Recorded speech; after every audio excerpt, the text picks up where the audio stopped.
What did you see from those two teams? River was very, very good. They were clinical. Obviously the Valle struggled a little bit in the back, had some problems in the center of their defense, but River just exploited those, and they were just clinical, with their ability to finish with the opportunities they had.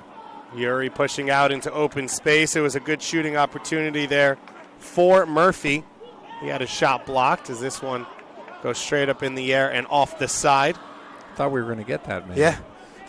We had a chance. Do we get to keep the ball if it comes up? I don't know, but I trust you, Ziggy, to step in front and anticipate better than me. Yeah, I'd have to chest trap it. I was never a goalkeeper. It'd go straight through the wickets. It'd be a problem. Ziggy, what type of player were you? Me, I was a midfielder. Midfielder tried to organize people around me, so I had to do less work. Hence the coaching. Hence the coaching, exactly. You get to do all of that, and you don't have to run in practice. That always is a good thing. No, I loved playing. I loved, all players should play as long as they can. You only start coaching when you can't play anymore, but you can play as long as you can. Every single player that I work with, that I talk to, and I say, what advice do you give players as they're coming to the end of the career? And they say, hang on and get as much as you can out of it. Are they talking playing time or money? I think a little bit of both.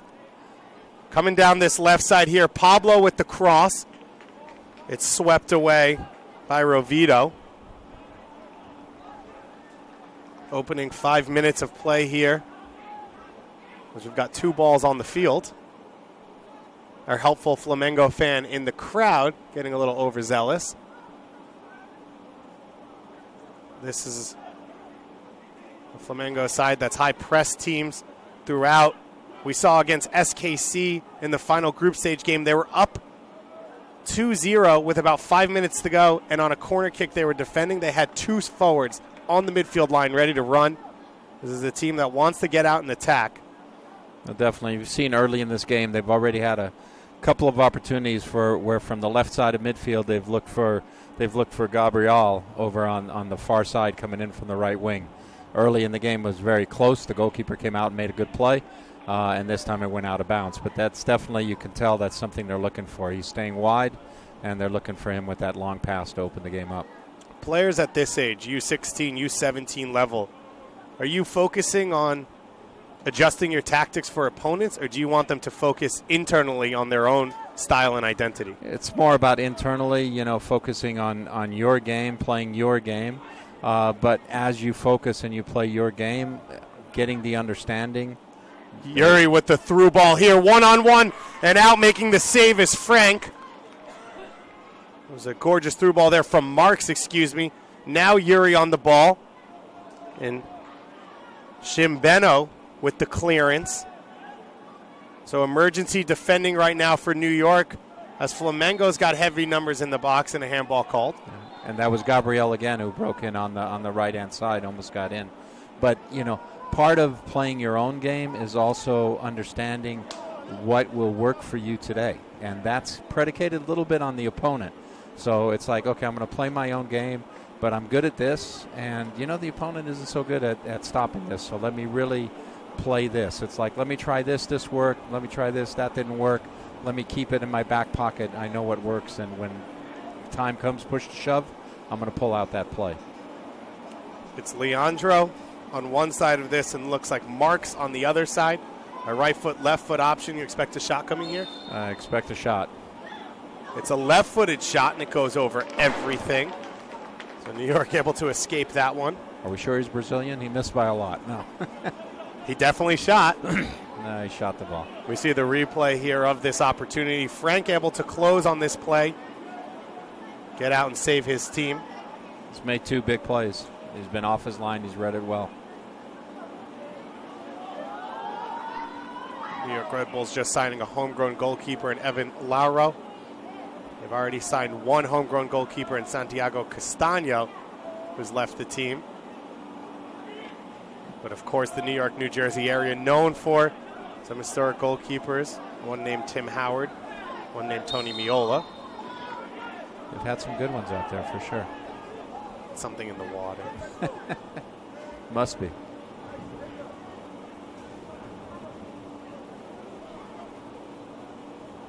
So it'll be a free kick for Flamengo. This game, along with all games, will have VAR used here in Toyota Stadium. We've had 3 games so far today. We've had 4 reviews. I think the last game had 3 reviews in it, right? The 2 PKs, and wasn't there a red card review as well? There was a red card and a PK review, and a PK given right on the field that the goalkeeper then went and took and didn't score. Ziggy, if you're a goalkeeper and you get a chance to take a PK. At first I thought they were just trying to maybe embarrass the opponent a little bit by having the goalkeeper hit it, but then when the other guy missed, I go, maybe he is their best penalty taker. Our referees in this game, David Bari, his assistants, Felipe Betez Kwesi, his other referee assistant on the sideline, Matt Osterhaus, and the 4th official, Matt Franz. New York Red Bulls, one of the most successful academies in Major League Soccer. They've brought through a number of high-level players. Matt Miazga, of course, being sold overseas after coming through as a homegrown player, signing a number of players in this past 2 seasons. As Flamengo try and work through tight space, and another free kick called against them right on top of the box. You don't want to give too many of these away, but this sequence by Flamengo was very good. They opened the game up, moved the ball from one side to the other, and then it was good combination. I love it when teams play forward, back, and then forward again, and it really opens up the opponent when you hit those penetrating passes. So This will be a right-footed free kick. Most likely coming here. He told the other player, don't even come. Leandro now gets his chance at it. After watching the last one, he curls it over the top and off the side of the net. That wasn't bad. That was a good effort. So Leandro and Marks in that central midfield, they've each taken a free kick, but they've seemed to find a lot of space to operate so far in these opening 10 minutes. Ziggy in New York struggling at times chasing the play in that area. No, definitely. And, the 3 have done a good job. The player in the back, Matthew and Mateus is sitting and allowing the freedom for the other 2 to go forward for Leandro and Marks. It's a very defined setup. New York has their lines broken in midfield once again as Yuri pushes this ball wide right for Victor Ricardo, who's in the lineup for today. Flamengo solidifying their lineup. Their right back, Wesley, is a Brazilian U17 international, has been one of the brightest stars of this competition. And so a big loss for them, but still a lot of quality around the rest of this team. Sliding down, and a little bit of a mess down there on the line. New York's able to come away with it. Murphy trying to battle there and get possession. Mines and Murphy have been left up top as Yara has his ankles broken there on that play. New York holding on here. These opening 10 minutes, you said you want them to get through those first 10 minutes. What have you seen from them so far, and what would you like to see them adjust? Well, they're holding on. The longer it goes at 0-0, the more confidence, obviously they're going to get. They've got to sort out their midfield a little bit because they are getting hurt by Leandro and Marks, and they're a little bit too flat sometimes where their midfielders are very square to each other. Ball over the top for Mines. He's one-on-one. He doesn't have much help, and he gets worked off the ball by Marquinhos. And now down in the middle of the field is our number 10, Yuri. As I said, VAR being used in this game, so this foul, as all plays, will be checked by our VAR if they see a clear and obvious error, either for mistaken identity, for a red card, dangerous play, as well as any goal that's scored or penalty kick that should or is called. They'll recommend a review for our head official, David Bari, in which he can then go over to the far side at midfield and make that review. I think he was pretty kind talking to the player on that one. I almost expected him to pull the card, but he was very kind to Murphy. So Murphy, second leading scorer on this team, top alongside Mines. You can see from your homes the average size difference for this Flamengo side against this New York Red Bulls Academy team. As another foul's going to go against New York. This time, Pablo picks up the foul. It looks like on the right back, Dylan Sullivan. The captain, Ben Bograd. And Bograd had to come out to cover that space, cover for the outside back. But there's definitely a mature demeanor to the team from Brazil, to Flamengo. And there's a maturity that you can see in the way they play. They look very confident. Every player looks very confident. They feel at this stage they're in control of the game. So New York's got to do something to make them feel a little bit uncomfortable pretty soon. So it'll be another dangerous free kick around the 18 coming. Yuri standing over this one. We expect a cross. Coming in, New York has every player on their squad around their defensive 18 to help out. It'll be a free kick drilled into the middle, and the goalkeeper's beaten. It hit him low, but it was enough to get it past Frank for the opening goal here in the 14th minute for this Flamengo side. And it looks like the goal will go down for Marquinhos, the center back. It was an excellent free kick. I mean, he bends it, and he puts it in a dangerous spot, far post. The bend is such that the goalkeeper can't come for it, and Marquinhos loses his marker. Looks like he lost Tommy Divizio on that, and it was an easy tap-in. But excellent free kick, a great ball. So Marquinhos is the one who gets it to go in off the thigh. Not exactly the cleanest finish, but they all count, of course. Either way, his first goal of the competition. And now New York will have to play from behind. You look at the composure, the calm, you said the confidence of Flamengo. You've coached youth for a while. There's a lot of these exchange programs. Have you had the chance to go down to South America and see some of these academies at work? Yeah, definitely. I mean, having had the opportunity to go down there before, and you see youth academies at Estudiantes. I've been to Sao Paulo, I've been to Boca, I've been to Universidad Católica in Santiago, to Colo Colo, and you see the kids. I mean, it's competition for them every day. They want that opportunity, and they know that when they make a team like Flamengo, that there's 20 other guys that want to play their position and be on that team. And so that keeps you sharp, keeps you working every day. New York Red Bulls trying to get back into this one, trailing 1-0. Ben Mines drawing that free kick, and a dangerous chance coming now for New York. It looks like Murphy will be the one to take it. New York still leaving about 4 or 5 players back. They've got good numbers in the box, though. It's curled in. It's still alive in the box. And finally cleared out for a corner kick by Flamengo. That was a good free kick from Murphy. I mean, it was an outswinger versus the in-swinger that Flamengo hit. But it was a well-placed outswinger. And he's going across now to hit the corner as well. So now he'll be hitting an in-swinger. And we'll see what danger that causes. New York, 4 or 5 numbers in the box. As now our head referee, is going to talk the 2 players here. It looks like our left back, Pablo, alongside Anthony Rovito. As Rovito was trying to shield the goalkeeper, and then immediately Danny Yara fills in for that space. Murphy hits this one in, doesn't beat that first man. And now New York will try and keep it in the attacking third. A chance for Flamengo to break. They've got numbers going forward. They collide with their own teammates as Yuri goes to ground. His teammate remains down, and so we'll stop play for that. New York probably fortunate, though. New York was very fortunate because they were gone. If they don't run into each other, they had a 3v1 as they were coming forward. And it's a case when you watch, transition is such an important part of the game. And so off the corner, when you're having an attacking corner, sometimes the danger is not the goal you're attacking. The danger is your own goal.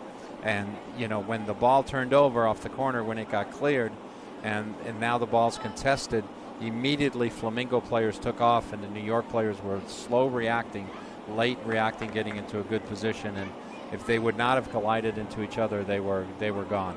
What's unfortunate is New York didn't even commit heavy numbers forward. It seemed like they were playing a little bit safe. They had the right numbers. I mean, they had 5 in the box. They had, they had 2 back, and they had the couple around the midfield, there. But the problem was that their reaction was not to get back. Their reaction was sort of to watch the ball and sort of slide into the middle, and Flamengo went straight forward. Mines one-on-one here, trying to get to that end line. He gets pushed off the ball by Patrick.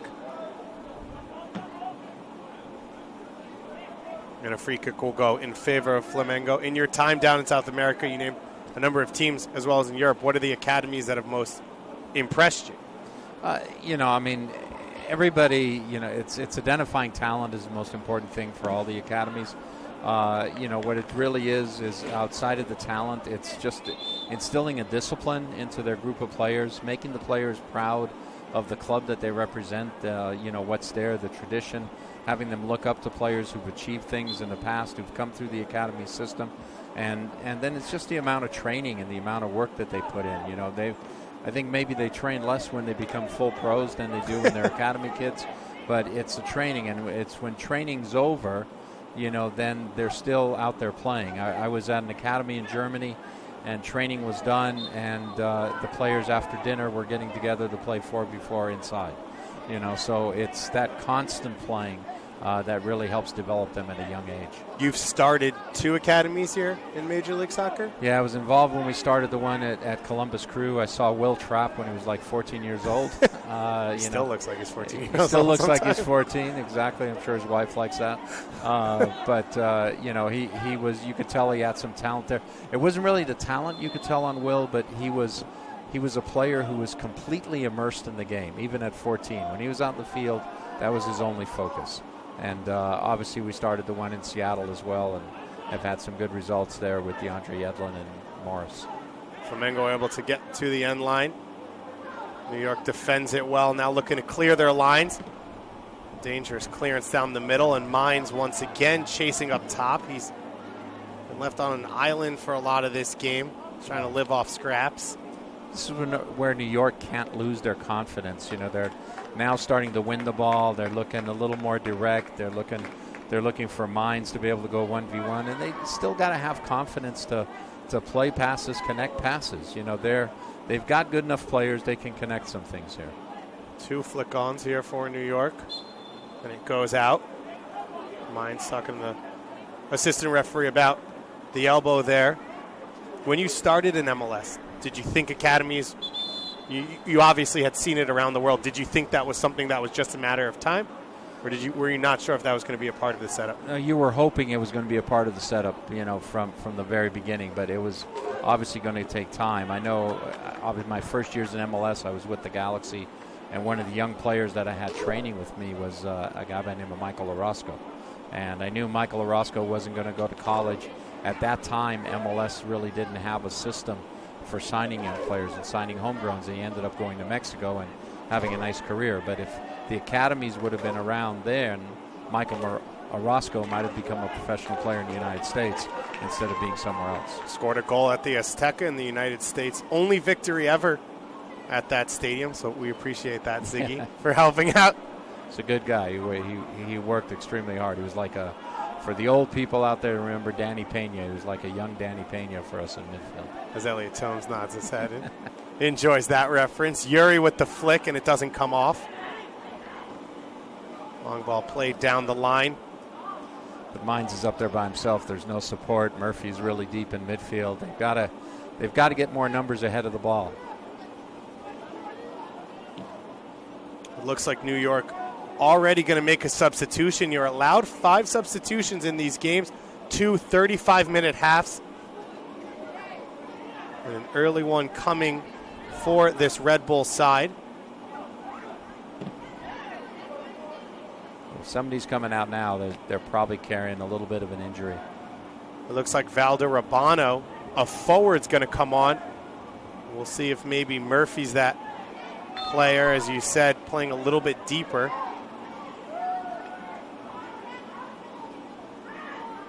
We'll see who the substitution is for on the New York side. And it'll be the outside midfielder here.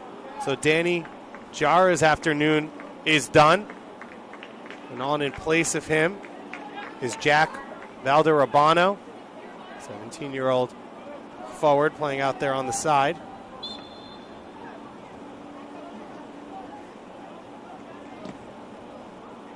A long ball played off the free kick over the top. Valderrabano going to get right back and involved in it. This his fourth appearance of the tournament. He started 2 of the 3 games of the group stage. An experienced player with no goals or assists so far. New York looks to settle down. Flamengo with the turnover straight to the substitute, trying to slip it in from Mines. Easily handled there by Marquinhos. Free kick. A ball flicked up in the midfield. Looks like a handball will be called for Yuri. About just north of 10 minutes left to play here. The first half of this semifinal, an opportunity to face off against River Plate in the championship. 8:30 p.m. Eastern time on Saturday night. We'll have that stream for you, as well as the NYCFC Tigres Championship in the Premier Division. NYCFC have made it there, so New York Red Bulls would like to too in this Upper Division Championship. This is the point in the game where we're talking about how do players improve and how do they move on. This is where they have to understand how to manage the game. Red Bull doesn't need to score the equalizing goal before halftime. They can score that goal in the 50th minute, 60th minute, doesn't matter. What they really need to do is just continue to play, get their confidence, not be so worried about the score where they start to panic. They just got to play their game, confidence, good soccer, and eventually a chance will come. It's only 1-0. A little touch of the ball in the hand there for Bailon. No call made for this New York squad. Ziggy, we talked about a little bit earlier today, playing in 1-0 games, playing in tight games. Being comfortable in those situations. And what happens sometimes to our team is it's like, oh, I got to get this back right away. And you don't have to get it back right away. You got to get it back eventually, but, just continue your game, get into the rhythm, establish control of the game. Through control of the game, you'll eventually get your chances. Or, maybe your control is you're playing counterattack, but, you got to establish your rhythm of play the way you want to play. Flamengo came out with so much energy to start this game, as a free kick will go against Rovito. They've slowed a little bit here in these last few minutes, and as you've said, New York's gotten more and more of a handle on this one. Well, it's the cat and mouse side of it, so Flamengo slowing it down a little bit, saying, okay, you guys are down, you guys come at us a little bit, and that'll give us some openings to go forward again. So, that's why New York can't get baited by that at this stage, because it's still very early in the game. When you look at the whole thing, 45 minutes are still left to play, and, they eventually got to get the equalizer, but not right now. It'll be a free kick here for Leandro. He clips it to the far post. It's still alive in the box. A sight, a little bit of a volley there, and now New York closing to defend on the end line. Some bodies go down in the box, both teams scrambling, and New York finally able to clear, and Ben Mines is the only player forward. He's going to be one-on-one with the goalkeeper. If he can get his touch out in front of him, he cuts in front of the defender and slides it home. Ben Mines goes about 60 yards on his own. And the leading goal scorer for New York Red Bulls ties this one up at 1-1. Ben scores a great goal there. He shows a lot of savvy and experience. The goalkeeper from Flamengo thought he was going to come out, then he made a bad decision, backpedaled. But Ben showed a lot of patience and savvy right as he enters the box. He comes here, chases the ball down, and now he's very patient and decides to go around the goalkeeper and finish the goal. Ziggy loves a great American goal scorer. A little choked up here next to me. Losing my voice. I got so excited. But we've seen Ben Mines really chasing scraps up there up top, similar to that. And he finally gets one opportunity, and like you said, he doesn't panic. He understands the moment, and that touch off the thigh to get the ball out in front of him, that's a lot of times the touch that young players panic on, and they're not able to get clean. Well, that touch, and also he's got a defender chasing him. He's got the goalkeeper in front of him, so he's really 1 against 2. And a lot of players would have shot the ball then right as they got to the top of the 18, but he was composed, and that was good. And here he comes again. So New York Red Bulls are able to tie it up here against Flamengo. We are in for a good one, ladies and gentlemen, in our final semifinal match of the day. We've seen the Premier Division cleaned up. Now the Champions Division going to work. Our first yellow card coming for this Flamengo side. It'll go to the goal scorer and center back Marquinhos. And immediately, Ziggy, you see after the goal for New York a little bit of frustration here for Flamengo. Well, Flamengo's frustration, but also New York's confidence has grown. So now they're saying, hey, we can get Ben in behind. Ben realizes that he's not only fast against American players, he's fast against these Brazilians as well. And his speed is really coming into play. I mean, he's shown excellent speed, and now he becomes a concern for the opponent. Mine's making his USL debut last year in the Red Bulls 2 championship run. Drew a penalty kick in the first game this year against Pittsburgh, as this free kick is right on goal and tipped over the top by Victor Hugo. And now it's all going New York's way here in these closing few minutes of the first half. And they'll have a corner kick coming here from Jared Julia. It's a good save. It's a good free kick. He almost caught the goalkeeper napping for sure. Now it's important that New York, get on the end of this, and if not, they've got to make sure they're good in transition. Yeah, Flamengo was out on the break off the last New York corner kick. It's played in. The goalkeeper out. He fumbles with it, and it's cleared quickly after that by the captain, Patrick. A foot race here, and Ziggy, this time New York able to be aggressive and deal with it. They're able to be aggressive and get back. Transition is so key. I mean, I'll give you an example. When I was coaching Columbus, one of the best things I ever saw is we had a corner kick, and Eddie Gavin's role was to be the guy in front of the opposing goalkeeper. They clear it out. They go on a counterattack, and the guy who clears it off the line in our goal is Eddie Gavin. That's transition, desire, effort, determination, guts, everything you want to call it. Eddie Gavin, a major part of your MLS Cup championship in Columbus. He's someone who went into coaching, I believe, as well. Somewhere off the radar. He's coaching off the radar someplace. Eddie was always, he had a different drummer and went to a different beat. Follow to his own beat, Eddie Gavin.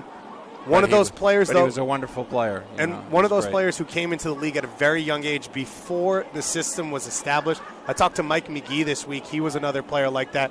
Came in as a teenager and really had to find their own way. And now we see these young players having plans, being able to develop under a little bit more guidance, and it seems to have taken a number of steps. Nick, it's taken a number of steps. The clubs are also more experienced with this situation, so they know how to deal with the younger players, how to integrate them better. There's academy teams around, so there's other younger players in the club, so it's not like you have one 18-year-old and everybody else is above the age of 22. He's got friends to hang with, teammates he can still choose to socialize with and still be part of the first team. The social part of trying to bring up young players, I mean, you've got a bunch of 17-year-old boys and 14-year-old boys that you have to deal with. How hard is that for clubs? Social part is very difficult. That's sometimes where the college game comes in handy because it helps them grow and mature and socialize. But you've got to take care of that part when you're a club. You can't ignore that because a player can be ever so talented if he can't acclimate and can't socialize and can't find his way in daily activities, he's going to have a tough time. A corner kick coming here for Flamengo. They scored off one earlier in the game. Frank able to punch away. Flamengo are going to keep the ball in the attack. Matias goes wide. A second ball coming in, and it goes across the face of goal and rolls out. Frank's been very good today. I mean, the two plays he made on Gabriel were outstanding, and he looked really solid in that corner. He had everything in control. He's played well. He's had a lot of work to do early on, but not as much lately as this Red Bulls team has started to settle in. They finally got the goal in the 27th minute from Ben Mines, his fourth of the competition. Header won in the midfield by Matias. We've seen how active Marks has been. Number 7 floating from wing to wing to pick up the ball for his side. And New York keeping their numbers compact. Going to keep Flamengo in front of them. as they're able to win possession. Flamengo's starting to drift a little more, interchange positions a little more, and it actually hasn't helped them. They seem to have gotten a little bit confused by it. Flamengo, as I've said, have played strong throughout the tournament, coming out with a 1-1 tie against Eintracht Frankfurt to start play, as Ben Mines, his touch is just a little bit too long. He's able to press the back line, and the header put out. When you watch Mines play, he's got a little bit of a Brian McMullen mentality. He digs after the ball, and it always seems to bounce off him and bounce for him somehow. Some of the best players find a way, no matter how pretty it is, to get that ball out in front of them. See, we were talking a little bit before the game. Best American player, say U18, that you've ever seen. Right now, it's got to be Christian Pulisic. His ability on the ball. He's very two-footed. He's got good size. He's bigger than I think a lot of people realize. He's faster than people realize as well, and his vision is very, very good. And he's gained a ton of experience, obviously playing in Europe, and he's a mature guy for his age. So Landon Donovan was outstanding as a young player. I knew Landon from the age of 14 on, and he was fantastic. But right now, Christian Pulisic might be a step ahead just because of the experiences he's having. The free kick played in, it hits the post. It's still alive in the box for Flamengo. Just when I said Frank was playing well. I don't think it was a shot purposefully. It was a great free kick, though. It was a little bit like, he hit the post, but it was a little bit like the free kick that knocked Dallas out of the CCL. We saw Chucky Lozano take FC Dallas down in the CCL. We appreciate you bringing that up, Ziggy, so that everyone here at Frisco can remember that one. Do you also want to bring up? No, it's tough. I would rather bring up when we were Seattle and we knocked out Tigres. Yeah. But unfortunately, it was around too early. Jimmy Traore with a bomb, and DeAndre Yedlin hit a bomb in that game. Which is how you drew it up, right? Yeah, exactly. Traore, I think, still goes to sleep at night watching the video of that goal. He'll have it playing at his funeral for all to watch. Frank with another mistake, as Ziggy learns the commentator curse now. Flamengo starting to get a little bit more energy in these dying moments. Remember, 35-minute halves. New York Red Bulls tied at 1-1 with Brazilian opposition to try and find a place against River Plate in the title game for the Champions Division on Saturday evening here at Toyota Stadium. Murphy back to help defending, and that'll be the final whistle here for this first half. Flamengo with the goal in the 14th minute. New York Red Bulls with the goal in the 27th minute. Ziggy, overall thoughts on that half? I thought it was a good half overall for New York. They were still a little panicked at times, especially after Flamengo got on top. But then they sort of caught themselves. They stuck with their game plan, which is obviously to send Mines through on counterattacks and try and get him isolated. Here's a couple of plays that Frank did early to keep him in the game. This is the free kick goal. It was an early start for Flamengo, that 14th minute goal, but you mentioned Frank, 2 big saves in those opening 10 minutes. And then Ben Mines gets on the end of this clearance. No one in the attacking half for New York Red Bulls. He's able to get on the ball. He cuts across the defender, waits for the goalkeeper to go to ground, and finishes it to get his team tied up. It was a great goal. I'm really impressed by the savvy that he showed there, the maturity that he showed. Obviously, if he keeps working, there's a guy with a future. New York Red Bulls and Flamengo looking for a place against River Plate in the championship. We'll be back in just a moment with all your second half action here on MLSsoccer.com.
Two teams are out and ready to go here for the second half at Toyota Stadium in Frisco, Texas, the home of FC Dallas, as they host the 2017 Generation Adidas Cup.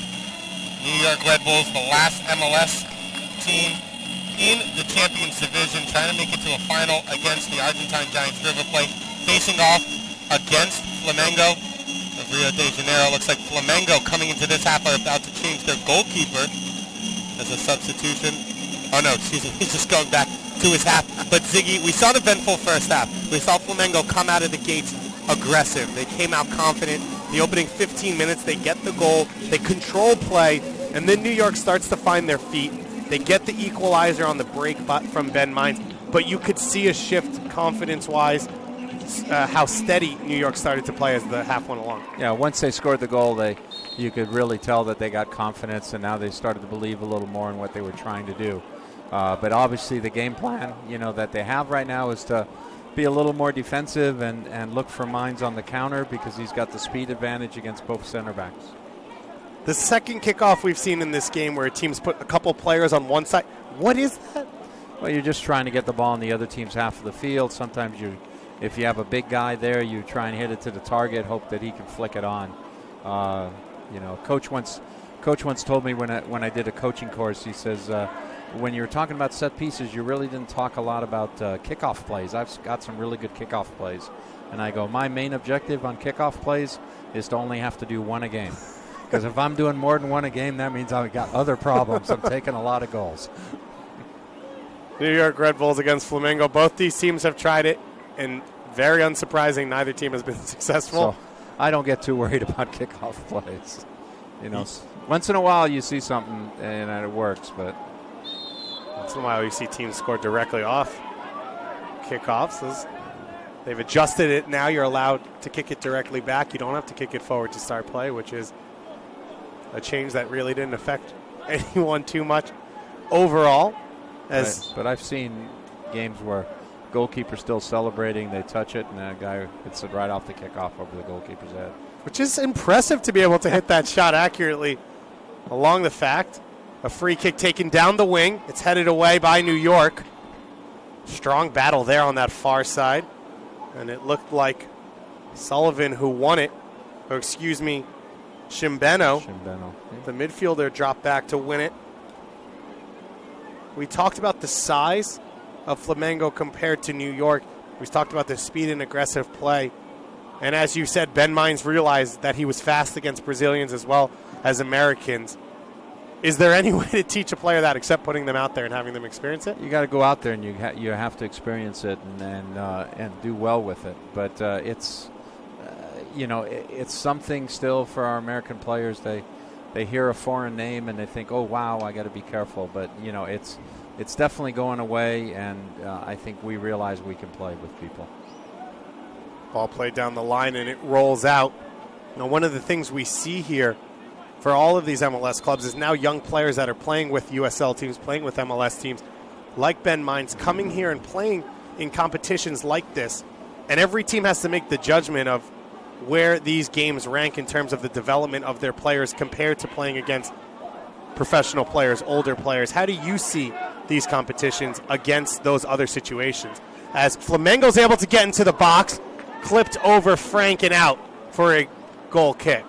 Again, Frank makes a good play there by closing the space and forcing the early shot. But back to your question, really, I think as a coach and you're developing players, you're trying to get them meaningful games in and the most minutes possible in meaningful competitions. And so in some regards, if you can bring him up to the second team, he can play USL games, those are fantastic for him. Plus, when he drops back down to this team, hopefully the experience and what he's garnered at that level, he's going to be able to share with his guys and be able to pass on. So that becomes an important ingredient as well. But now, as you're looking at this week, you're saying, okay, he can get 5 games this week. He can get games against international competition, or do we let him play in the USL game against whomever, Bethlehem Steel or something?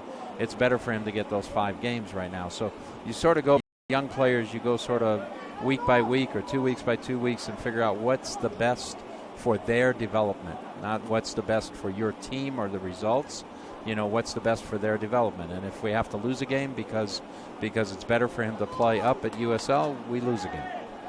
It looked like Murphy, the one who got in that little tussle. He's dropped deep into midfield after starting this game at center forward. It's helped steady this Red Bulls team as our substitute Jack Valderrabano has moved up a little bit higher alongside Ben Mines. Murphy's taken most of the set pieces in this game for New York, and he's on top of this one once again. As our referee now saw that tussle, he's got his hand to his ear. He, of course, has, as we said, a video referee that's checking every single play. And our referee now holding the play, because if it restarts, he can't go back and review to see if there's a clear and obvious error. Most likely in this situation, it would be for a violent play or an off-the-ball dangerous play that needs to be reviewed. As we now see, it will be reviewed.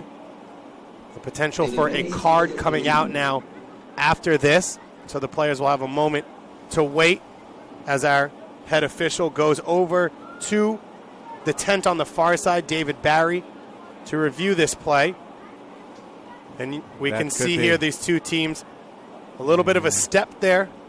Could be a problem for Murphy here, but I know this is the part that's frustrating for fans. They see this stoppage and they say this shouldn't be part of the game. But on the same token, you need to get the call right, and you want to get these calls right because it affects people's livelihoods. It affects teams playing in the World Cup, and it affects money that they're going to make, federations, players, and a lot of things. So I'm very happy with it because it means we're going to get it right, and they're only going to make a decision that's unequivocal.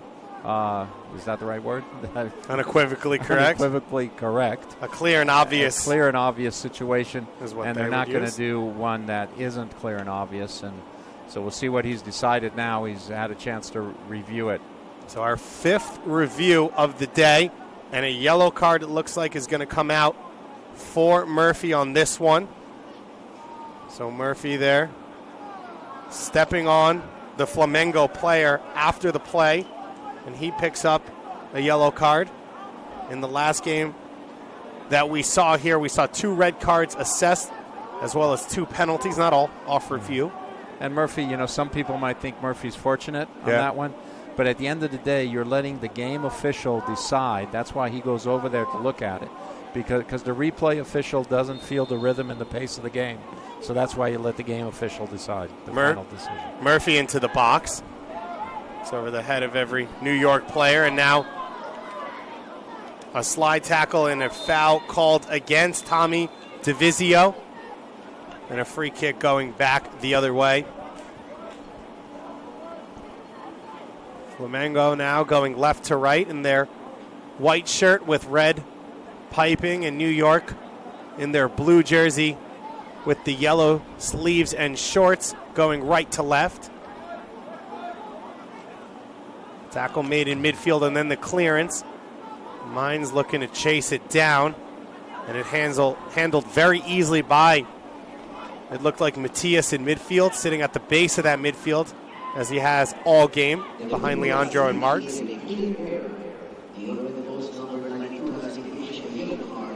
So the yellow card confirmation. The review indicated a clear error. New York Red Bulls number 92, that's John Murphy, has been issued a yellow card for unsporting behavior. His first yellow of the game, so we continue to play on here at 11 and 11. As Flamengo have pinned New York back in their half a little bit here to open up this second half. This is okay. New York can feel comfortable in this. Flamengo's just pushing the ball around back here. They just got to make sure they can't penetrate, and I think Mines needs to stay higher. He's not needed back there. They're back there defending with 9. If 9 can't do it, 10's not going to make it happen. Yuri making the run down this right side off the camera. But it goes down the left wing for Pablo. This is where they have to be patient now. This is where New York has to hold the ball. Instead of just hitting the ball down the field, maybe that ball to the center back. Play it out, keep possession, because they got to take the pressure off. Leandro dropping deep to pick up possession. Looking for a teammate. A strong step there from Bograd.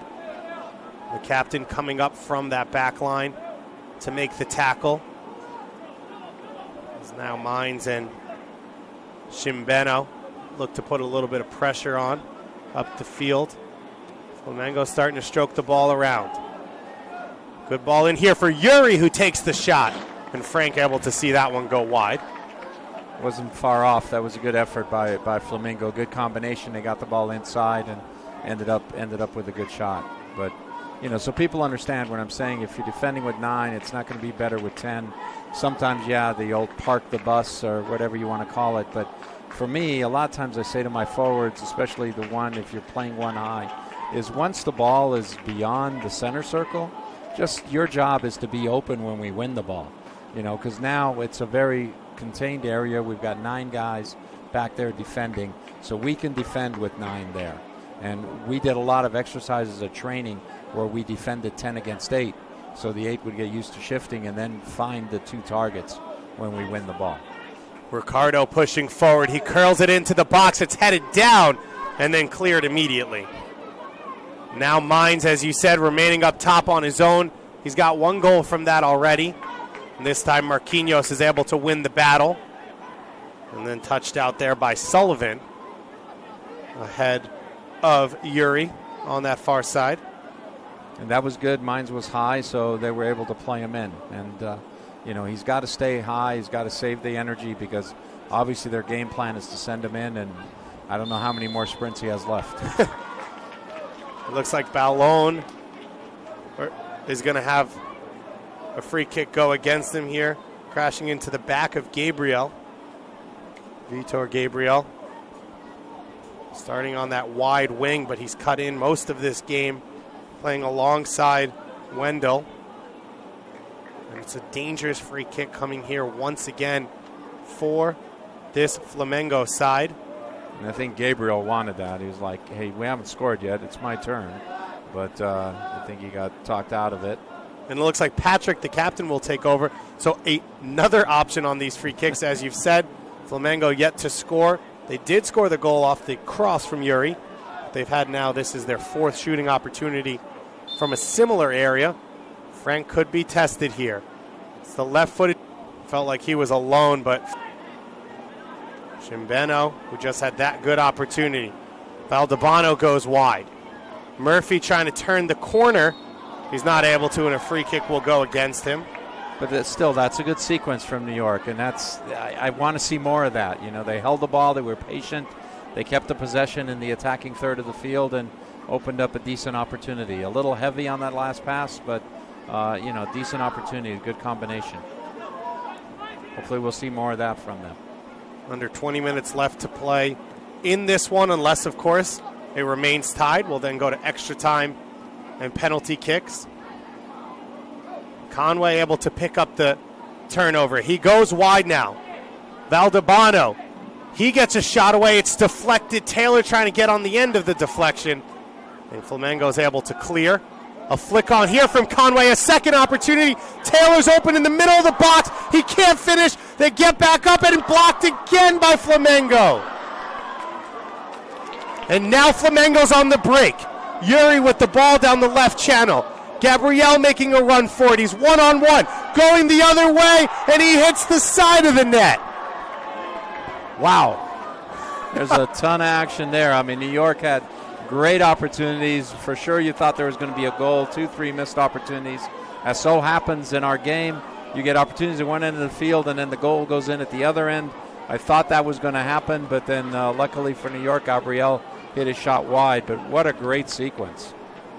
Let's start on the New York side, as we see here this opportunity. Conway flicks it on.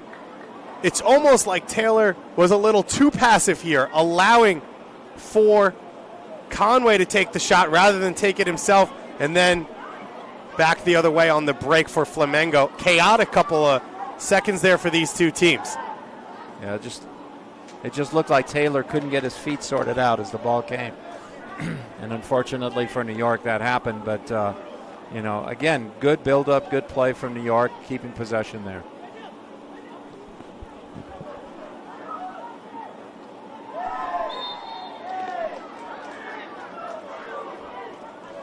So these two teams still locked in at 1-1. We're 15 minutes away from going straight to a penalty kick to decide our finalist. River Plate have already qualified a 3-0 win against Independiente del Valle in our first semifinal here of the Champions Division. And as usual, it's now been adjusted. It will be 10 minutes of extra time, 2 5-minute periods. Either way, as expected here. It'll be a free kick now for Yuri to take. Our 5th try, and Frank makes the save. So everyone's gotten a chance, Ziggy. Matt Frank stood up to all of it. No, he stood up well, but I wouldn't give away too many free kicks anymore if I was New York. I mean, one of them's going to go. New York's had 2 huge opportunities in this half. Shimbeno with an opportunity off a corner right on the doorstep that he couldn't get it under the crossbar. And then that last chance between Taylor and Conway. The goalkeeper was out of position and they weren't able to make the play. And now Mark's cutting in field. And Ziggy, one of the things talked about throughout the day, you've mentioned, we've talked about it with other academy coaches, is that last little bit of will to win, to not give up. And we saw an example of that right there in that Patrick and Marquinhos got back on the line and they were able to at least make it hard enough to avoid the goal. Exactly, but New York shown that as well. You know, the recovery on the counterattack was very good, and they're getting people forward, in the box. The only thing you sometimes don't understand, and as a fan, you're watching the game and you're saying, okay, Mines was their most dangerous attacking player. They made the switch, and now he's in midfield, and you've taken your most dangerous attacking player and you put him further from the goal. So if Mines would have had that, instead of the player who had it, maybe the outcome is different. But I think they need to get Mines forward a little bit more and not bog him down so much in midfield. So central midfielder Marks is off the field for Flamengo, and Luan comes on off the bench, number 17. And we'll see what he can bring to this Flamengo side as they still looking to find the attack.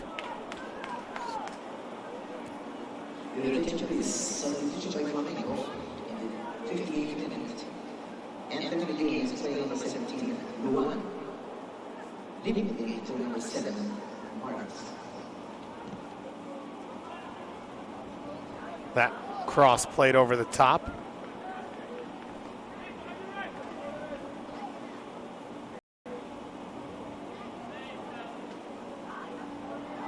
Five substitutions allowed for either team.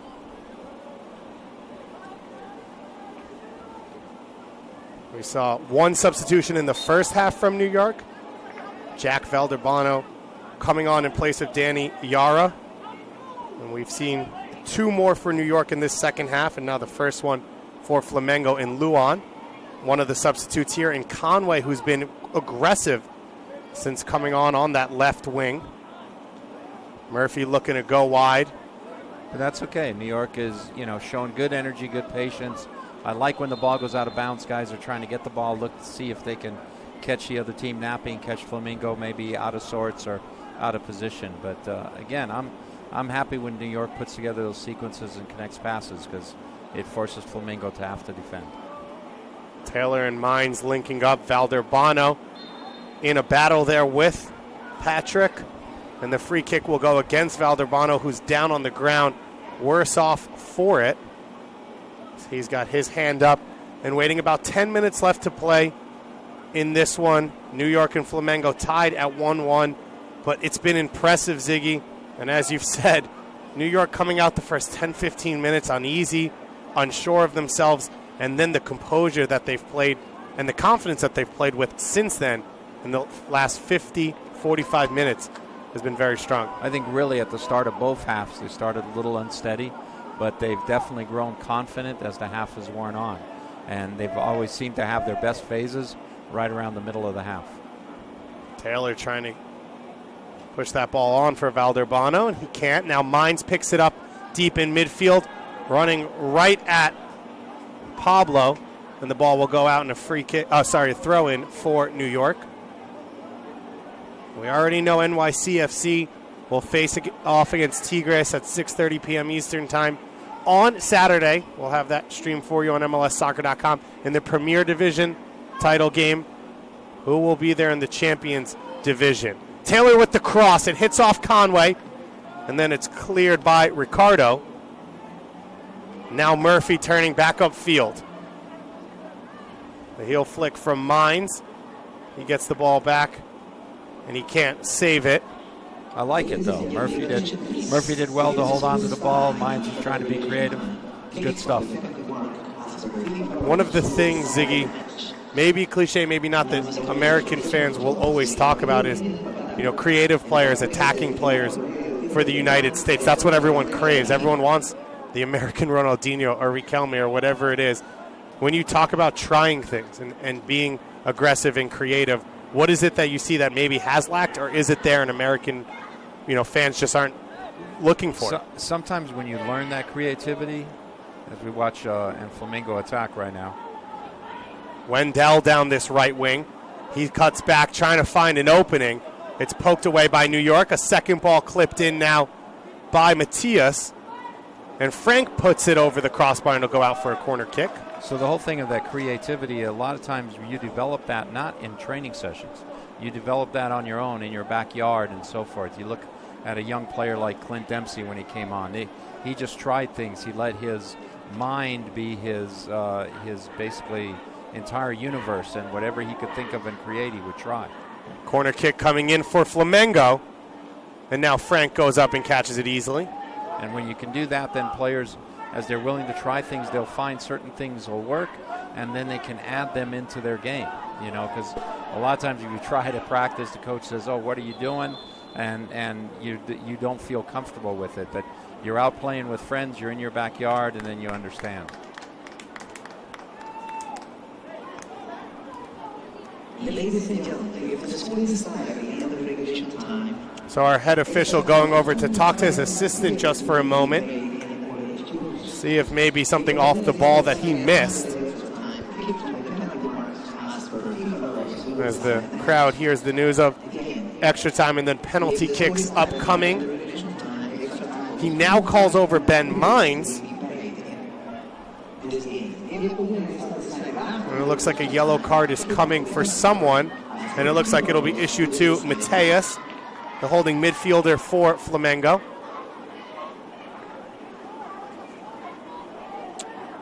As New York tried to break on that corner kick, Mateus taking Ben Mines down off the ball. And so a free yellow card going for the Flamengo player.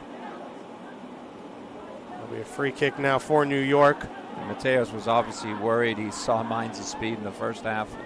He said, that can't happen to me now. So took his action and resulted in a yellow card. Murphy, as he has been, on top of this. Free kick in the final 10 minutes here of this second semifinal. New York Red Bulls going toe-to-toe. One of the biggest clubs in Brazil, trying to get a place in the championship game. Murphy clips it down the middle. It's not enough, but a poor header from Ricardo gives New York a second shot at it. Mines closing with Matias. Those two going to battle once again. Mines goes in late, and it'll be a free kick against New York. And, of course, this play, as all plays here, will be checked. And it looks like past the play now, Murphy on the ground as well. We've got a number of referees here to watch over as a yellow card goes now to Ben Mines. And a yellow card also issued here against Flamengo for Leandro. So starting to get physical here. You've got young players. We know they can get emotional. A lot at stake. They've already played about 3.5 days of games. Now these players have to try and remain in control. We got to stay calm down, and obviously, after playing the amount of games, the amount of soccer that they have played, your legs are a little tired. As a result, you're sometimes a little late. You're trying to make up for bad positioning because maybe you didn't recover in time, and that's when you end up with these results happening. Plus, it's a game to get to the championship. Everybody wants to get to the championship, so nerves are a little more on edge, and as a result of that, it sometimes becomes a little more physical. So a free kick to restart things for Marquinhos on the original foul that Ben Mines received a yellow card for. But it's important now as a player to keep your head. Yuri drops into space. These two teams, as Ziggy said, so much to play for, an opportunity at the championship. As Yuri fakes the quick throw that he was standing on the field for. And now it looks like a long throw coming from Ricardo. Alive in the box, looking to turn on it was Leandro. And now Mines going back the other way. He gets it to the feet of Taylor. And Taylor goes long for Mines. We've already seen Ben Mines score one goal. And he goes down to the ground. And it looks like a corner kick in favor of New York. No foul called. I mean, it was good. Mines coming from midfield, made a good run. The ball was held up well. They played him into space.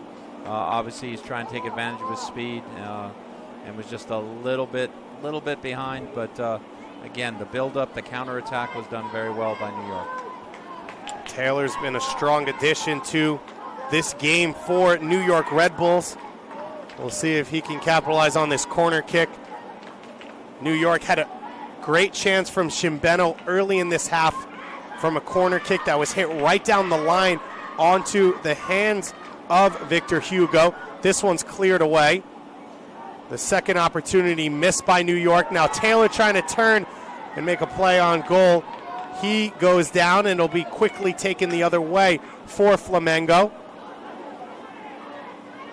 Shimbeno brings the ball down looking for Mines over the top. We haven't seen much of this. The two teams playing a little bit of ping pong there. And now finally, Flamengo's able to get it down and under control. And Bailon puts it out to allow his team to come back and reset. Final 3 or so minutes of this half here. Ziggy, you'd love to see for New York, I think, just to guide this out a little bit. Play intelligent. Definitely. And what they did there where Mines almost got through on the counterattack is what they're looking to do. But the important thing is right now with 3 minutes to go not to let nerves get the better of you and not to panic. And, 3 minutes is a long time. Cross played in. It's one in the middle, and then Frank comes out and takes it. Luan, our substitute, won it. New York Red Bulls and Flamengo facing off in the semifinals. We are minutes away from 10 minutes of extra time. If we're still tied after that, we'd head to a penalty kick shootout for a chance to face off against River Plate in the Champions Division title game. River Plate, defending champions the last 2 years, here for a third straight time and trying to win it once again.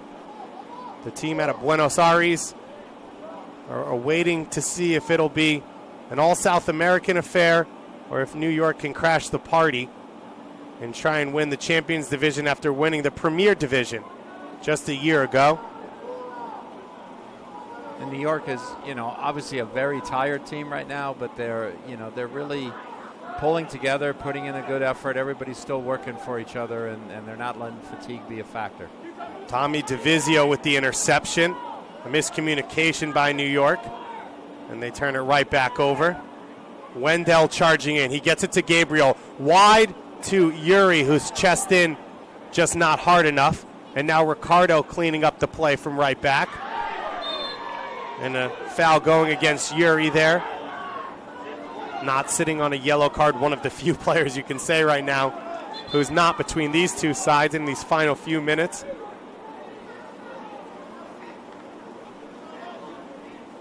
A lot of learning experiences for this New York side coming out of this one, no matter how this result goes.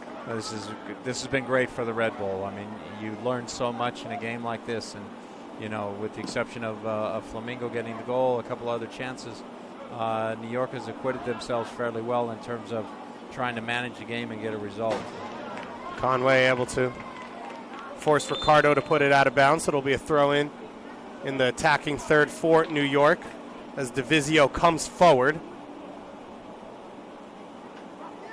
New York did not have a penalty kick shootout in the group stage.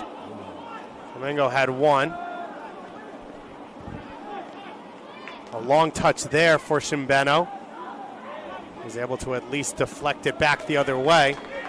And then Marquinhos blasted out of bounds as we have entered stoppage time.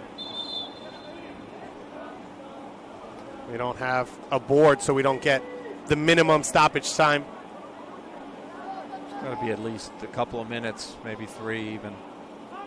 Is that enough time for either of these teams to get the win in regulation, or are we destined for extra time? Shimbeno with the touch in midfield.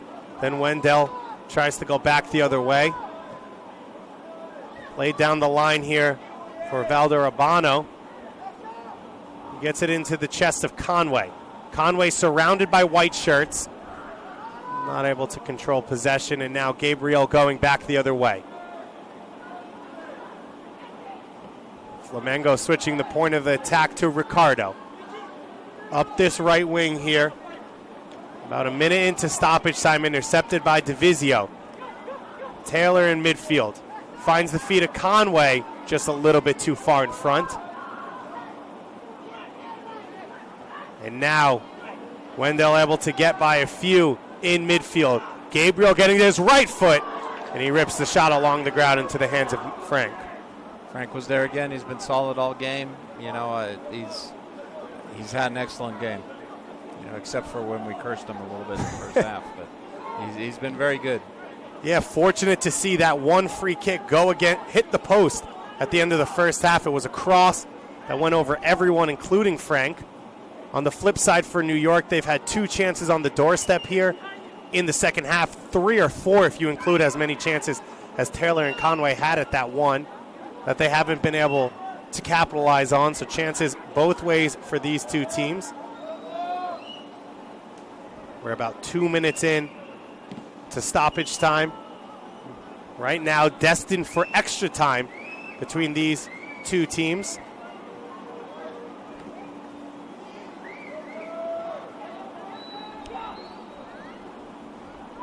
Valderrabano with the long touch there, but he's been a good addition, Ziggy, to this side. He came in the first half. He helped New York adjust a little bit and create some goal-scoring chances. Yeah, he's done very well. He's been confident. He's willing to hold the ball. He's bought them sometimes by his little dribbling. He's bought a little bit of time for the rest of the team to push up. So he's done an excellent job. Confirmation of a minimum of 4 minutes of stoppage time. We're about a 2.5 in as we see Bograd step up there, and Valderrabano now. He's surrounded by 3 white jerseys, and Leandro comes away with possession. So about a minute left here before extra time. New York Flamengo going toe-to-toe in this one. It's been a back-and-forth game. Flamengo taking the lead in the 14th minute. The goal finished off the free kick by Yuri. Marquinhos, the center back, put it in off his thigh. And then 13 minutes later, Ben Mines going back the other way. The one-man counterattack going about 60 yards before cutting across the defender and the goalkeeper and finishing it as Valderrabano basically just levels Pablo there. He's not a big guy, but he likes to mix it up. I like that. A lot of contact throughout this game. Has not been a dirty game. It has absolutely been physical, as we expected. Flamengo bringing their level of aggression along with their athleticism that we've seen all tournament. A little mistake there for New York, but that's it as the whistle blows. So the Red Bulls see out those final few minutes of stoppage time, and they're able to get into extra time. Ziggy, head-to-head in this one, I'll tell you what, possession numbers, Flamengo 76%. Well, it seems like that, you know, and there's times where New York, you know, hit the ball forward aimlessly for sure. It's also part of what they're trying to do in this game by counterattacking. Finding that right balance and mix. You know, they're young players. They didn't always find that right balance. Going into overtime now, they look a little bit to me like the more tired team. But obviously Flamengo has a player right now on the field who looks injured, and we'll see how it goes. And, you know, maybe they'll try and push it into PKs. Frank's been a good goalkeeper. That might give them a little bit of an edge if they go into that. But I'd still like to see Mines a little higher because he's the guy, you know, that's been their most dangerous player by far. But, you know, again, the coach knows his team. I'm just a fan right now speculating, and as all fans, we have our own ideas and think, oh, maybe we should do it this way or that way. But the coach knows his team. He knows what he's trained on. He knows what players are capable of, and he knows what he has in the young men that he's putting on the field. You're out on the field for New York against a big-name Brazilian team in Flamengo. You're in an MLS stadium, in Toyota Stadium. You're about 10 minutes away, potentially from penalty kicks, potentially from a final against River Plate. How do you walk that line with your team of getting them energy but not making them nervous, of making them understand the moment but not being overwhelmed? Well, you want to make sure that they understand, the moment is there for their taking. It's not there for somebody else to take. It's there for their taking. You want to give them some information that will help them get through the next period of time. You don't want to give them too much information. You don't want to overload them at this stage, and you want to give them confidence and repeat to them what they've done well, what they were accomplished as well as a team, and try and replicate those things as they go out into the second half. Three substitutions for New York. One substitution so far for Flamengo. They are both allowed 5 substitutions, so still opportunities to get fresh legs in the game or change up the pace of play. And one of the things we consistently see with Brazilian teams that come here and come to the United States for youth tournaments is a pretty strong vigilance to stick to their 11 or 12 that are around that first team. So they don't normally use a lot of bench players, which you could see work negatively here after playing these 4 days. Also, maybe players not as confident coming off the bench. Well, it's still something that's a difference between soccer in America and soccer, around the world, is that we, even though we've done a good job of limiting substitutions in the academy and there's no re-entry when someone comes out, but internationally it's still, once you're in that starting 11, there's a pretty good chance you're going 90 minutes. That chance is probably 95%. You're going 90 minutes. Here it's still, if you're allowed 4 or 5 subs, well, he's maybe going to use them all, and so half of you guys are not going to do the 90. But it also, not forcing players, I don't want to use the word that way, but allowing players to compete the entire game also teaches them how to manage their bodies through a game, when to make that run, when to maybe hold off on that run. What decisions, do I slow the game down now? Do I speed the game up? So you learn how to manage your body, and in managing your body, you also learn how to manage the game. And if you're out on the field for 90 minutes, that becomes a cognizant thought process for you.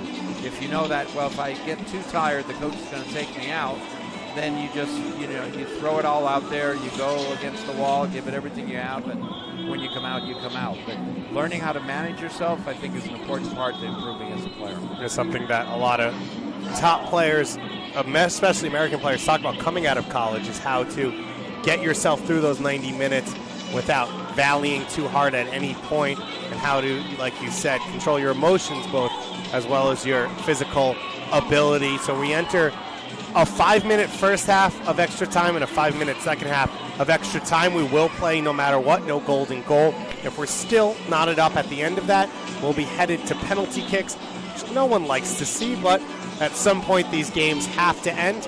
We're here at Toyota Stadium in front of what will be the Hall of Fame of soccer here in Frisco, Texas. Seeing anything between the two of us, one of us might find a place in there. Highly doubtable me. No, it's great. It's great that the Hall of Fame is coming here. I mean, it was in Oneonta, New York for such a long time. It's a difficult place to get to. I know baseball's Hall of Fame is a difficult place as well, but having it here and as part of the stadium, I think is great. These two teams coming back out on the field the same way they left us. No substitutions to report. Wendell, who started at center forward but has been floating out wide throughout this second half, starting us out. Now Taylor, the substitute, chasing up top. He forces a mistake there from Patrick. And now Flamengo back on the ball. So the lights are on here for these players, an opportunity to play here at the big stadium, and both of them looking for one more shot at that against River Plate in the final. As I said, NYCFC will play against Tigres in the Premier Division Championship. These two teams looking to play in the Champions Division title. To tell you a little bit about how important this is for the foreign teams coming here, last year, Brazilian side Atlético Paranaense won the title. After that, they went directly to McDonald's. When I asked them why, they said that they hadn't eaten junk food in a year. The players, the moment they got accepted to this tournament, were so focused on winning it that they gave up all junk food to focus on winning this championship. So that shows you a little bit how much it means to this Flamengo side and these international teams. I'm sorry, and I mean no disrespect to McDonald's here, but you're in Dallas. You can get to In-N-Out. So if you're gonna sacrifice a year worth of junk food, go to In-N-Out at the very least. Skip the McDonald's. And for anyone working at In-N-Out, if you want to send some free vouchers, it's ziggyschmidt@gmail.com. And we'll all be happy to partake. Long ball played over the top. We saw Conway and Taylor link up right after coming on for one of the best chances of the game for New York to take a lead. And they were not able to just finish that opportunity. Victor Hugo goes high. You see the size and length of Hugo. If you're figuring out what would happen in a penalty kick shootout, he's an intimidating presence there. As this shot from Luan goes over everything. There's definitely more urgency in Flamengo's game as they started this overtime period. They're definitely trying to press the action, play a little quicker. They're a little more direct than they were in the regulation time. But obviously right now New York's handling it, and 5 minutes is such a strangely short time. By the time you get into the rhythm of it, the period's over, and then you got to start the rhythm again. Ziggy, you've worked in youth soccer for a while. You've obviously watched a lot of these tournaments. Where does this Flamengo team rank up to what you expected to see and what you've seen maybe from some other top youth sides? They've done well. Here's a good attack from New York. Mines pushing forward. He's got the lone goal so far. He gets ridden down from behind by Ricardo, and it'll be a dangerous free kick right on the edge of the area for New York. Vitor Ricardo, the right back, doesn't have a yellow card yet, and it doesn't look like he's going to receive one. We'll see what happens here, but it's great to see Mines get isolated again where he's running at a defender. I mean, he's a guy that, when you're a fan, you're watching. When you see him get the ball in that one-on-one, you sort of move to the edge of your seat because you're saying, hey, is he going to do him this time? And it's great to have exciting young players like that. So Murphy's standing over this one, and Mines is right behind him. Both of these right-foot dominant players. Mines is the one to take it. He hits the crossbar, and it goes over the top. Victor Hugo looks pretty comfortable with that one. And I think Hugo saw it all the way. He wasn't too concerned. He's tall enough. He knows exactly where that crossbar is. I don't think he has to jump to touch it. And a Flamengo player is down back behind the play. It looks like Patrick, our captain, the left center back, and we said how much these players have played over the last 4 days and how much they've put into this game already, and he does not look to be happy at all, as it would be devastating for the captain of this team to have to go out potentially in this late a moment. Well, it doesn't look good. You hope it's only cramps, but obviously they've already signaled that they're going to make the substitution, that he has to come out. So you hope it's just cramps at this late stage of the game, that he didn't pull something or anything that will keep him from having to not be able to play for a period of time. So number 14, Leonardo, is up on the sideline. We'll see if it is for Patrick. Well, you believe it would be.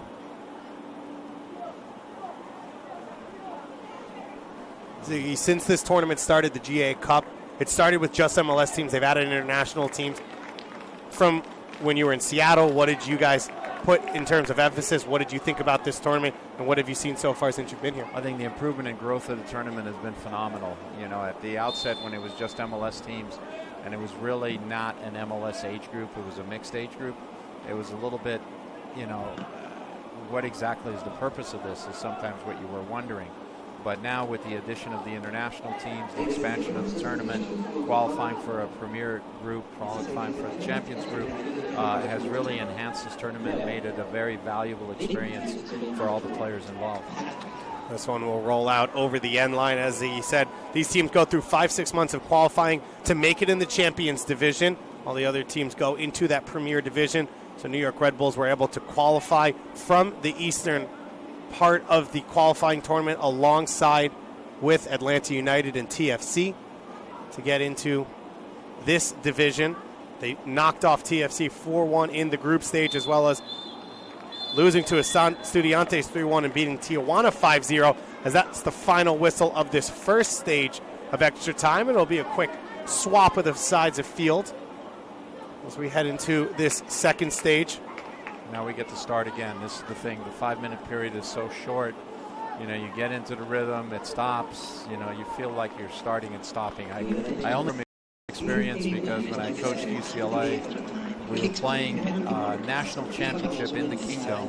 We went into overtime, and they had 5-minute periods in those days in the NC2A.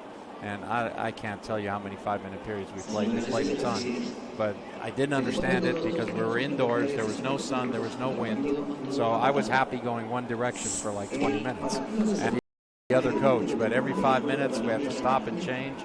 And then we had to take a break so everybody could go to the bathroom because we had played so long. But those are ancient times. That's way back when. There's some legendary final, I believe, between Clemson and a team that Steve Sampson was coaching at the time in the 80s that went about 200 and something minutes. No, I think that was UCLA and American. I think we have the record for the longest. It was on one of those calendars, you know, where you rip off each day.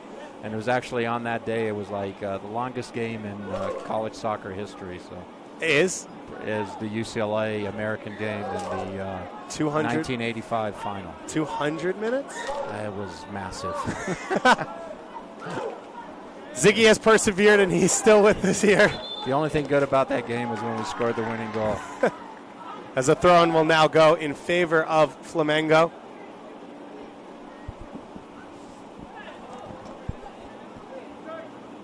Ziggy, you've coached through all levels of the game.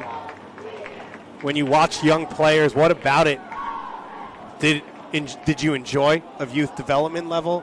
And what about it, you know, do these young coaches or coaches at all get to do with these players? No, I love coaching. I love coaching young players and seeing players develop and grow. And the years I spent in youth soccer, again, in the old days, I mean, it was one of the funnest times. And at that point in time, we didn't get paid for coaching youth soccer. And so you're really doing it for the love of the game and for the love of the kids in all ways. But, you know, seeing players grow, seeing them develop, seeing them improve from one practice to another, you know, whether it's at the youth level, you know, the semi-professional, the professional level, is something that's really exciting. A free kick coming in favor of New York. It looks like Yuri getting called for a push in the back on Shimbeno, number 10 on number 10. It'll be Murphy to take it here, faking the quick attempt. We're about 2 minutes into this second 5-minute period. This could be one of the better opportunities for New York. They don't push too many numbers forward. Murphy puts it right on goal, and he forces Victor Hugo into a save, and a corner kick coming now for New York.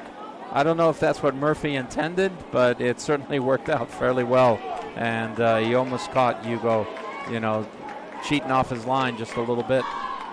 Again, his height allowed him to make up for it. New York goes short. Elder Abano gets it back. Murphy now clipping it over the top. Taylor trying to turn his player. Second opportunity maybe here for New York. Bograd, the center back, is up the field. He gets a cross away. No one there to clean it up for New York on the top of the box. And Gabriel's able to clear it off their lines.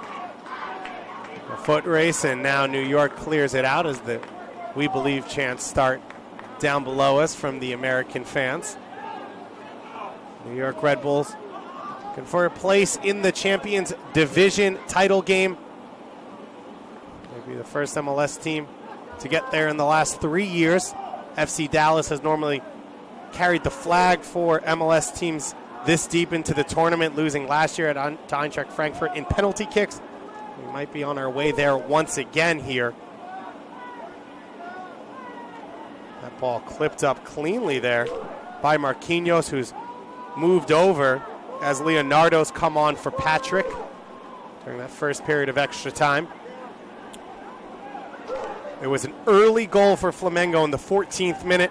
They've been held off the scoreboard since then. New York equalizing from Ben Monty's side's end-to-end stuff. A goal either way, big opportunities either way, but a lot of young talent out on the field. A lot of young talent. You obviously saw different tactics at play.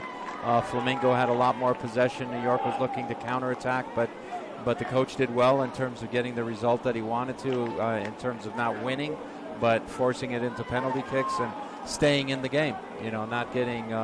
We saw some other teams get blown out of a game earlier on, and as River Plate defeated Vale Independente. But it's something right now for New York. How do they handle the penalty kicks? How do they do? Same thing for Flamengo. The order of the penalty kick shooters becomes very important as well. And each coach maybe has his own way of looking at that. So Flamengo's been in one penalty kick shootout already in this tournament against Eintracht Frankfurt, so maybe a little bit for New York to know about these teams. In that one, Wendell took the first shot, who's still in this game. Yuri shot second. Lucas Gabriel, who's not in this game, shot third. And then Wesley shot fifth, and he also is not in this game. So there will be a change of shooters. Ziggy, in a moment like this, what do you even say to a young player? Well, you tell your guys, winning or losing on penalty kicks doesn't necessarily prove who was the better team. And you just tell your guys to go out there and not to worry about it. You either make them or you miss them. As a coach, I always wanted to shoot first. I didn't want to shoot second. Right. Because when you shoot first, you always put the pressure on the other team either to equalize or to try and take the lead. And the thing I did as a very young coach is I saved my best penalty takers for fourth and fifth, right, and it never got to fourth and fifth. Right. So I learned very early on that, I think your best penalty taker is the guy who shoots number one and your guy who shoots number three. Because number one, you want to get off to a good start. Number three is important because that's often a pivotal kick. Because maybe you've missed one or they've missed one. That's the one that can really cement the lead for you or needs to bring you back into the game. So I always tried to put my best guys first and third. You'd ask the guys too, where do you want to shoot? You want to find out and where they're comfortable. But I generally leave what I felt was my least guy, so to speak, as the fifth shooter. But a lot depends on the player. Some guys go, hey, I'm comfortable shooting early. I don't want to be the fifth. I don't want to be the fourth. So you take that into account. But usually they cooperated fairly well, and because you practiced it at various times, you had an idea. But New York, if they studied Flamengo, might have a little bit of an advantage because now they have an idea. Frank has an idea where they hit the last one and can force them to think about it. You practice PK so much. You obviously have who your best shooters are, but then every coach asks who wants to shoot. Where do you weigh those two in terms of that day's game and what you know about that player overall? Well, you got to have guys who want to shoot, because now you've played a game. Maybe somebody's got a little bit of a cramp. Maybe somebody's taken a knock, and they don't feel entirely confident. So you have to respect that, from the player. Younger players are maybe less inclined to tell you I'm ready or not ready. Right. The older players will definitely tell you, look, I'm not on today. But you have to respect that because you don't want to send somebody up there. Penalties are about confidence, and you don't want to send somebody to the line, to the penalty spot that's not confident. We are headed to penalty kicks. Matt Frank and Victor Hugo to face off and go toe-to-toe on this one as Flamengo and New York Red Bulls look to move in to our title game and face off against River Plate here at Toyota Stadium on Saturday, and New York will shoot first. It'll be John Murphy to take that first shot. Coming up here, he's taken all the set pieces for New York over the course of this game. He's the first shooter in this one to set the table for these two teams. Murphy steps up to shoot, and the save made by Hugo. Hugo at full extension gets his feet out, and he's able to save the shot down the middle. Well, what Hugo did well there is he held his ground for a long time. And a lot of times goalkeepers leave a little too early. I always look at the goal as being divided into into thirds. And if you hold your ground, you take away the middle third. If you react to the shot, you got a shot at taking away another third. You only expose one. If you go early, a lot of times you give the opponent 2/3 of the goal to score at. He held his ground, kept his feet in play, and was able to block a shot that was hit down the middle. So now Frank steps up, and once again, it'll be Yuri to shoot. He scored against Eintracht Frankfurt earlier in this week. Can he give Flamengo the lead off the bat here? It'll be a right-footed shot as well as we get the whistle from our official in this semifinal. Yuri trying to get it done, and he hits the post. And we are tied at 0-0. Ziggy, you said you want to shoot first to set the table. Both these sides have missed. Now what? I mean, again, shooting first for New York was good because the pressure's on Flamengo. He's trying to take the lead. I think Frank's activity on the line is a little bit of movement, and it took a little while to set it up because sometimes players start overthinking it. And I think he probably overthought it a little bit and was trying to be too fine and hit that goalpost. The goalkeeper's best friend. Nick Shimbeno had a great chance to score in the second half. Can he do it in the penalty kick shootout? And he does. So the first make of this competition, Nick Shimbano with the finish and a stare down there in the middle with Ricardo. Stare down with Ricardo, trying to intimidate him a little bit, but he hit his penalty well. That time Hugo went a little bit early. Frank was able to observe that and, went the other side. It wasn't exactly in the corner, but it went to the side of the net that was open. Goalkeeper went early. Nothing more dramatic than a penalty kick shootout. These teams have battled through 4 days of competition as well as extra time here. Now Ricardo steps up to take, and he puts it right in the corner.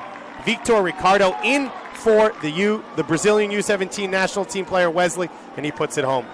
No, he did well. I think he wrong-footed Frank there a little bit, the way he opened up his body and then curled his leg around the ball, went to the other side. I think Frank thought he was going to go to Frank's left. It's there, but, you said this is dramatic. Now you're talking like a fan. You think the coach feels drama in this situation? No, I'm talking like a commentator.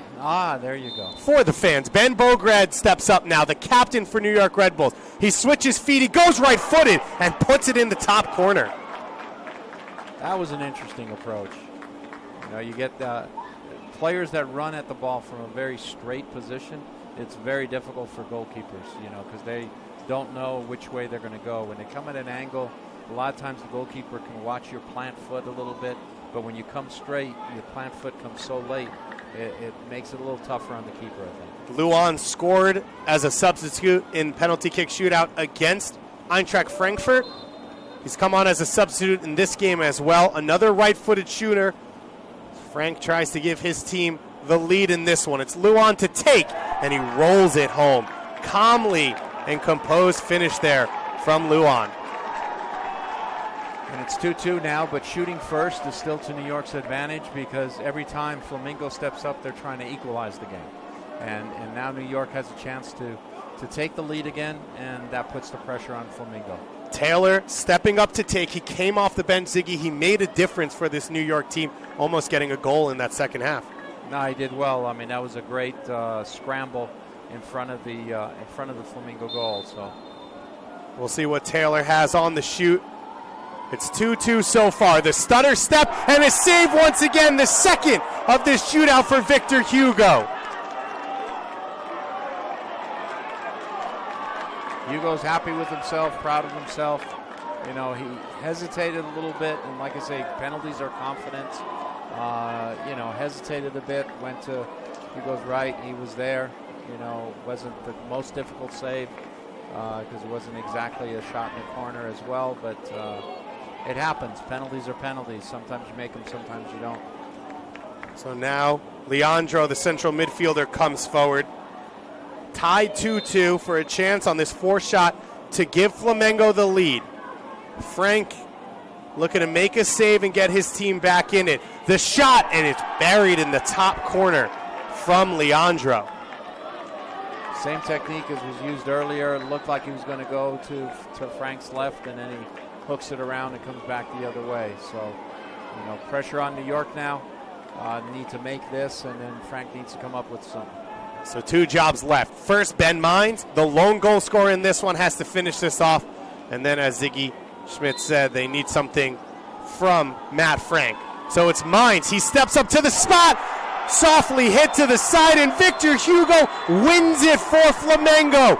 3 saves in the penalty kick shootout, and Flamengo is going through to the championship against River Plate. Well, Victor Hugo's size and length certainly paid off for him there. You know, he's able to cover a lot of the goal. New York's last 2 penalties were, maybe a little bit of pressure, but, these are young players, young kids. They're going to remember this day. They're going to get another opportunity coming down the line, but I think New York needs to be proud of what they did and proud of the fact that they took Flamengo to penalty kicks. Flamengo scores in the 14th minute. Ben Mines evens it up in the 27th with an outstanding full field goal. We then stayed deadlocked for over 60 minutes of play as these two teams went to a penalty kick shootout. Tied up on the fourth shooter. Taylor's shot was saved. Leandro was able to put his in the top corner, and Ben Mines' shot was saved once again as Victor Hugo, the man of the match for this Flamengo side, makes 3 saves in the penalty kick shootout. And we've got Flamengo versus River Plate coming up in the championship division title game on Saturday. Ziggy, it was an incredible game. It's been a great day of action. What's been your biggest takeaway from this entire day here at Toyota Stadium? Again, you look at the teams, and they continue to grow. They continue to improve. The American teams, they're getting put into situations where they've got to grow, where they've got to learn how to manage the game, how to get better at feeling comfortable in tight games, and I think that's being accomplished. And now we're looking at a final tomorrow. It's Brazil-Argentina.